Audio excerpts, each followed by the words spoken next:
열왕기하 17장 1절부터 8절까지 말씀으로 죄를 확실히 해결하려면 제목으로 하나님 말씀을 이 시간에 함께 나누도록 하겠습니다. 여러분 지난해 또 그 지난해 겨울부터 해가지고 지난해 우리나라는 큰 건물에 붕괴 사고가 몇 번 있었습니다. 완공된 게 아니라 공사하는 중에 붕괴됐죠. 붕괴 사고가 있었지만 그 중에도 다행인 것은 완성된 건축물, 그래서 사람이 그 안에 살고 또는 여러 가지 일을 하고 있는 실제 사용하고 있는 그런 건물이 아니었다라는 겁니다. 아직 건축 중이었죠. 하지만 그 건축 중이던 건축물이 붕괴됐습니다. 뉴스를 통해 들려온 붕괴 사고는 모두 대규모 아파트 건설 현장이었습니다. 우리가 잘 아는, 우리가 잘 모르는 중소 건설 회사에서 짓는 그런 아파트가 아니었습니다. 이름만 들으면 누구나 아는, 심지어 그동안 이 건설사에서 지은 아파트는 고급 아파트로 인식되어서 매우 비싸게 분양되고 거래되었습니다. 그런 유명한 건설사에서 아파트를 지을 때 건물 붕괴는 상상도 못했습니다.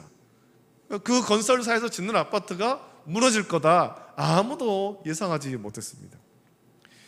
대부분 새로 지은 건축물, 특히 아파트의 경우 건축을 완성하고 분양되어 새 입주자가 들어오면 집마다 이전에는 확인하지 못한 하자가 이제 한두 개씩 나오기도 합니다.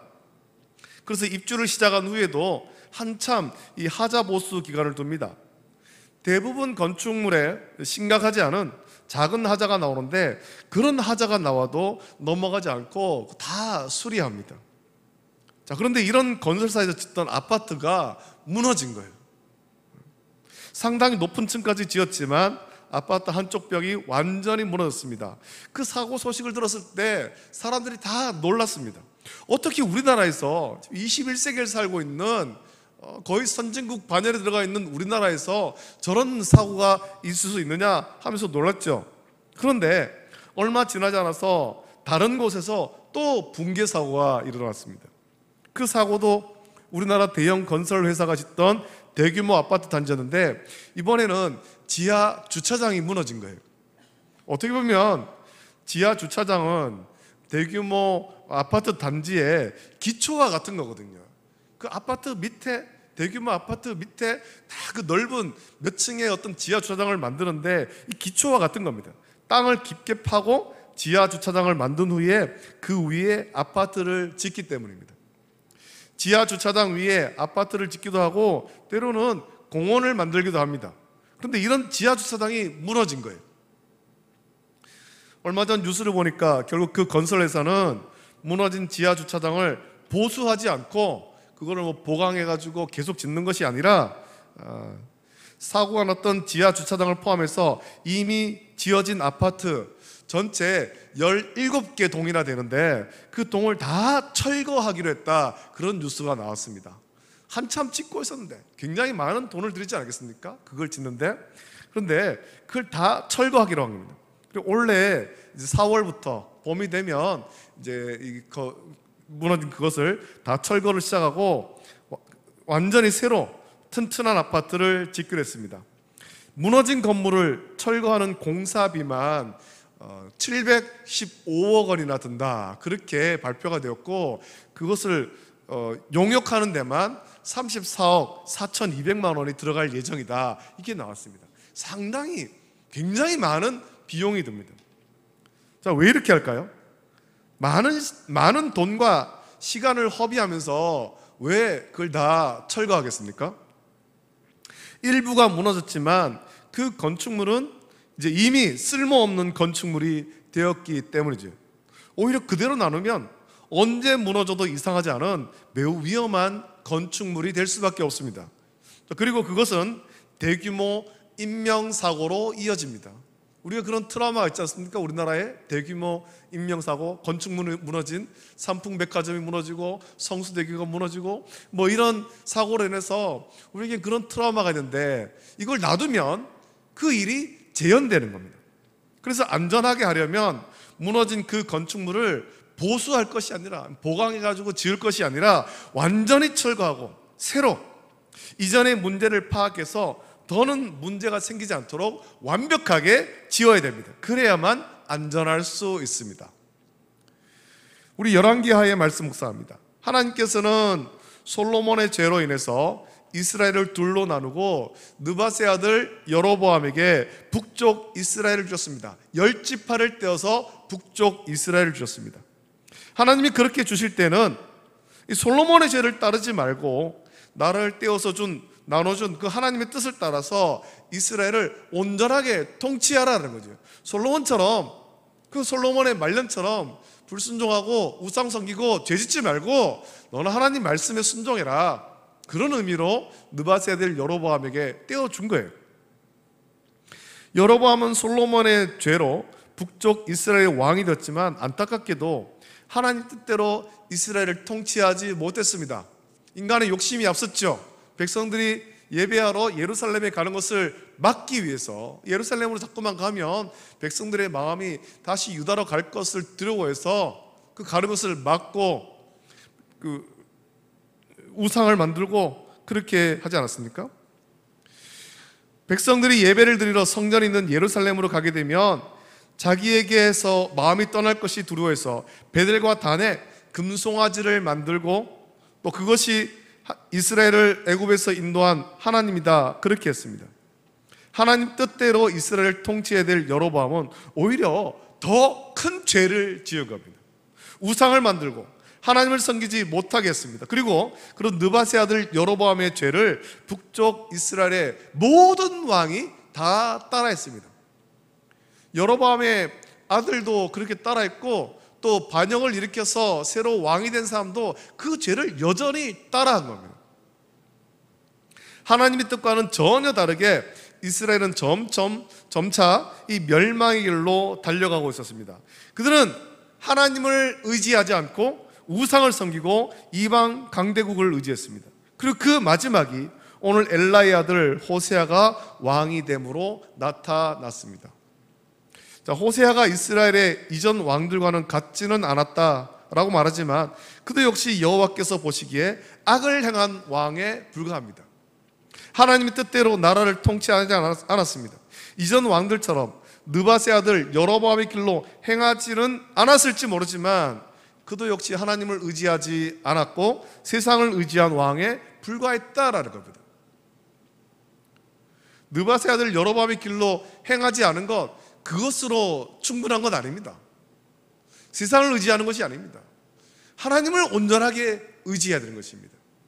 우리가 나는 세상에서 악한 죄를 짓지 않았어, 그것으로 충분한 것이 아니에요. 그것으로 우리가 천국 가는 것이 아니라는 겁니다. 우리는 하나님을 온전히 섬기고 하나님 말씀에 온전하게 순종해야 됩니다. 온전한 믿음을 가져야 되는 것입니다. 세상에 두려운 일이 많이 있지만 세상을 의지하는 것이 아니라 하나님을 의지해야 되죠. 호세아에게는 그것이 부족하지 않았습니까? 느바세 아들 여로보암의 길로 안 행했습니다. 죄 짓지는 않았습니다. 그 죄를 짓지는 않았습니다. 그렇다면 하나님을 의지해야 되는데 하나님도 의지하지 않은 거예요.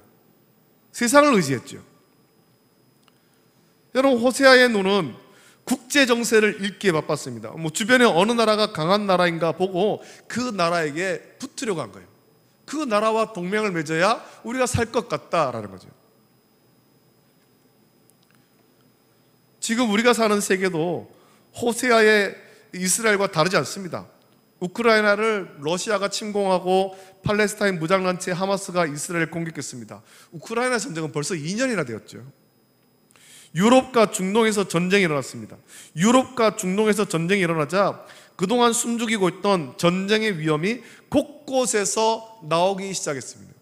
그리고 세계 많은 사람이 유럽과 중동 이후에 가장 전쟁의 위험의 가능성이 높은 곳으로 대만과 우리나라를 콕 집었죠. 중국은 무력으로 이 대만을 정복하겠다라고 공공연하게 말했고 북한도 무력을 사용하겠다라고 말했습니다. 지금 세계가 이런 모습 보이자 안전을 위해서 누구와 동맹 맺을지 고민합니다.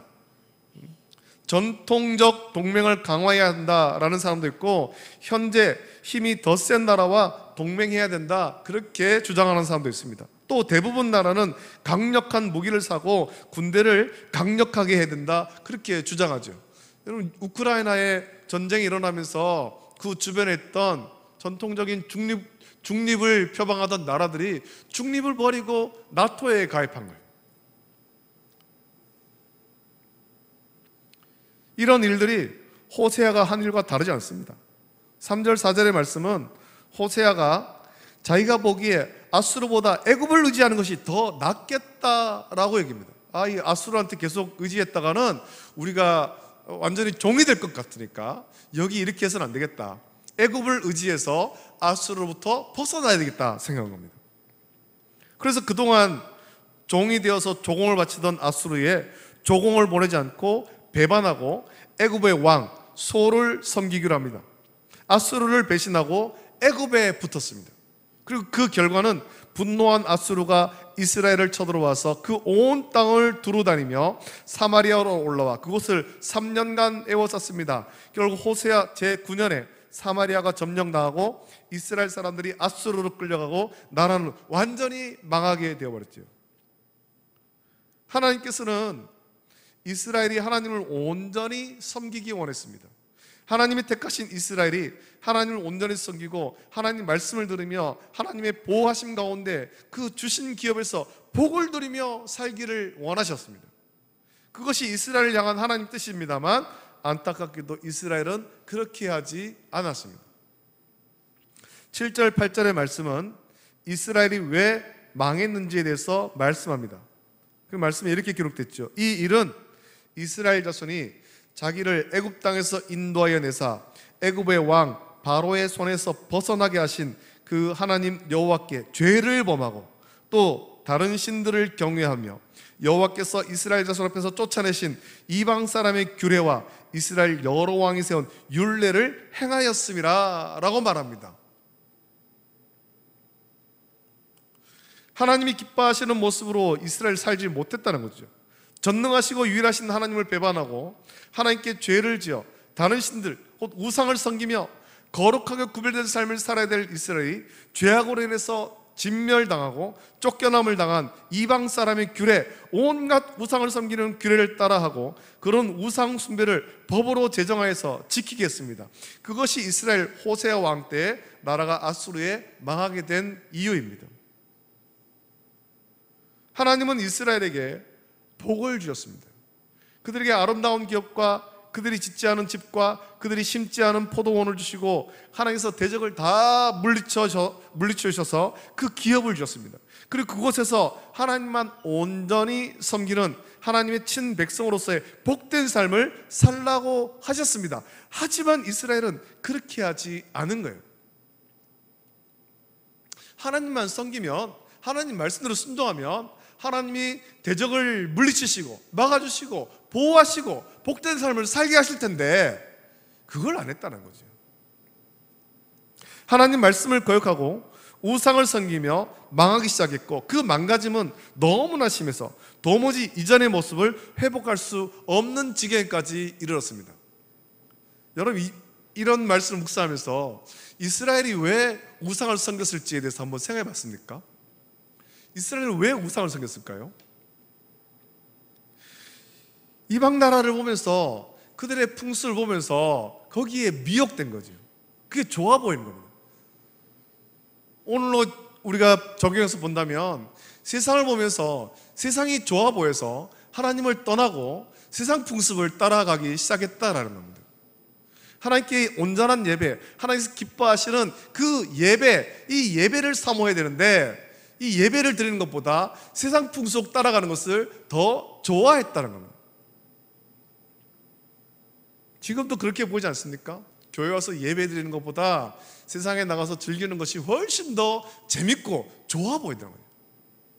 교회에서 예배 드리는 것은 너무 고리타분하게 보이는데 세상에 나가보면은 우리를 즐겁게 할 것들이 너무 많아 보이거든요. 우상숭배가 그렇게 해서 이루어진 겁니다. 이방 나라를 보니 그들의 신은 굉장히, 그들의 우상은 굉장히 크고 화려하게 만들고 그들의 제단은 굉장히 화려하고 그들의 풍습은 굉장히 성대하고 그게 좋아 보였다는 거예요.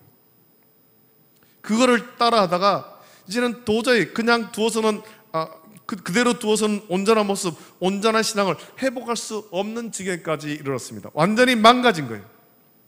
결국 하나님이 택하신 방법은 아수르를 사용해서 이스라엘을 멸망시키는 거죠. 하나하나 부서지기 시작해서 이제 망가진 이스라엘을 그냥 그대로 둬서는 이제 고칠 수가 없으니까 다 무너뜨린 겁니다. 새로 세우는 거죠. 우리가 열왕기서를 묵상하면서 깨달아야 될 것이 무엇입니까? 지금 세상을 보며 두려워하고 세상에서 강한 나라와 동맹을 맺는 것이 중요한 것이 아닙니다. 만약 지금 이 시간에 그런 생각을 하는 분이 있다면 그건 도무지 하나님 말씀 묵상하지도 못하고 또 깨닫지도 못하는 사람이에요. 열왕기서의 말씀을 계속해서 수요일 시간에 묵상하는데 이 말씀을 묵상해도 하나님 뜻을 깨닫지를 못하는 거죠. 하나님께서 우리에게 이 열왕기서를 주신 이유는 북쪽 이스라엘이 세상을 두려워하며 세상과 동맹하다가 망했다라는 것을 우리에게 보여주는 거죠. 그리고 이 말씀 묵상하는 오늘 우리는 세상을 의지하다가 하나님 심판으로 망한 북쪽 이스라엘과 같이 되지 말아야 한다라는 것을 깨달아야 됩니다. 우리가 의지할 분은 오직 전능하신 하나님밖에 없다라는 거죠. 여러분, 세상은 의지할 것이 못 됩니다. 세상의 동맹도 의지할 것이 못 됩니다. 우리에게 견고한 반석, 우리가 의지할 분은 오직 전능하신 하나님밖에 없습니다. 하나님을 의지하며 거룩하고 순결한 믿음을 우리는 회복해야 됩니다. 굳건한 반석 위에 견고히 서야 되죠. 그러면 전능하신 하나님이 저와 여러분을 돌보시는 거예요. 우리도 결국 북쪽 이스라엘의 호세아처럼 끝내 순결한 믿음을 회복하지 못하고 여전히 세상을 의지하고 동맹을 의지한다면 하나님은 북쪽 이스라엘 망하게 하신 것처럼 우리도 망하게 하고 새로운 믿음의 세대를 일으키실 것입니다. 하나님께서 아수르를 통해 이스라엘을 심판하심은 그들을 진멸시켜버리기 위함이 아니라 새로 시작하기 위해서죠.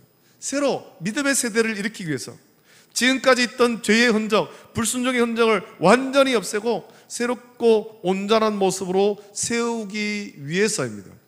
그것을 위해 하나님께서는 오래 참으시고 마침내 이스라엘을 망하게 해서라도 새롭게 회복시키기를 원했습니다.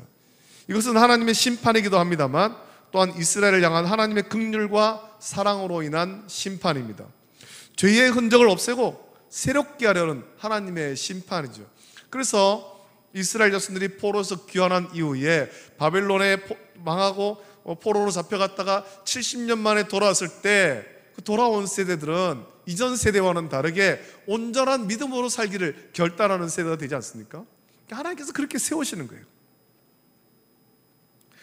하나님께서는 이스라엘을 멸망시키기 전에 오래 참으셨습니다. 오래 기다리셨습니다. 회개하고 돌아오기를 오래 기다리셨습니다. 이스라엘이 하나님 참고 기다릴 때 회개하고 돌이켰다면 멸망에까지 이르지는 않았을 거예요. 그렇게 망가지지 않았더라면. 그동안 하나님께서는 많은 선자를 보내서 하나님 뜻을 말씀하셨지만 이스라엘은 돌이키지 않으므로 결국에 망해버린 거예요. 완전히 부서졌기 때문에. 오늘 우리에게도 하나님은 오래 참으시고 성경을 통해 하나님 뜻을 말씀하십니다. 죄에서 돌이키고 회개하라고, 우리 가운데 있는 죄의 흔적을 없애라고 말씀하죠. 하나님이 기다리실 때 우리는 돌이켜야 됩니다. 죄를 회개해야 됩니다. 더 늦으면 결국 하나님은 망하게 해서라도 새롭게 시작하실 것입니다. 매를 더 맞고 망하기 전에 하나님의 온전하신 뜻을 깨닫고 회개하고 돌이키며 하나님 뜻을 이루며 살아가는 거룩한 성도의 삶을 회복하는 저와 여러분 되시기를 예수님의 이름으로 축복합니다. 아멘. 기도하겠습니다. 좋으신 아버지 하나님, 사랑과 은혜를 감사드립니다. 오늘 수요일 이 자리에 함께 모여 또 열왕기서의 말씀을 묵상합니다. 이 말씀 묵상하면서 이 말씀을 통해서 우리에게 들려주시는 하나님의 뜻을 깨달아 알 수 있도록 은혜를 부어 주시옵소서. 호세아처럼 그의 이름은 호세아지만 하나님 뜻대로 순종하지 못했고 세상을 의지하다가 결국 나라가 망했습니다. 아버지 하나님, 오늘 우리 가운데서도 전능하신 하나님을 믿는다고 하면서도 하나님을 의지하기보다 세상을 의지하는 모습이 있지 않습니까? 하나님께 온전한 예배 드리기보다 세상의 풍속을 좋아하고 그것을 따라가려고 하고 있지 않습니까? 아버지 하나님, 우리 가운데 있는 그런 죄의 흔적들, 죄의 모습들 다 버리게 하시고 온전한 성도, 성숙한 성도, 거룩한 하나님 자녀의 삶을 살아갈 수 있도록 은혜로 채워 주시옵소서. 성령께서 인도해 주시옵소서. 거룩하신 예수님의 이름으로 감사드리며 기도하옵나이다. 아멘.